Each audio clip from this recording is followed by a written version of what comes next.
భారతదేశం భారీగా వెండిని దిగుమతి చేసుకుందంట. ప్రపంచ రికార్డట. గత ఏడాది 2025లో 6,000 మెట్రిక్ టన్నుల వెండి 190 మిలియన్ ఔన్సుల వెండిని దిగుమతి చేసుకుందట. ప్రపంచం మొత్తం కలిపి 830 మిలియన్ ఔన్సులైతే అందులో దాదాపుగా 20% మనమే తీసుకున్నాం అన్నటువంటిది. వాస్తవంగా భారతదేశంలో నార్మల్ డిమాండ్‌కి ఇది 25% ఎక్కువ.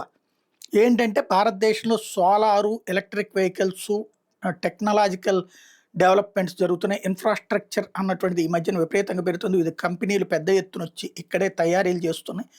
ఈ తయారీల కారణంగా ఇంత వెండి దిగుమతి అయ్యిందా అన్నటువంటిది ఇప్పుడు అంతర్జాతీయంగా ఒక లెక్క వస్తుంది. తద్వారా భారతదేశం చెప్పకుండానే చాలా కూల్‌గా స్టెప్స్ తీసుకుంటోంది ఎదుగుదలకి అన్నటువంటి చర్చ నడుస్తోంది.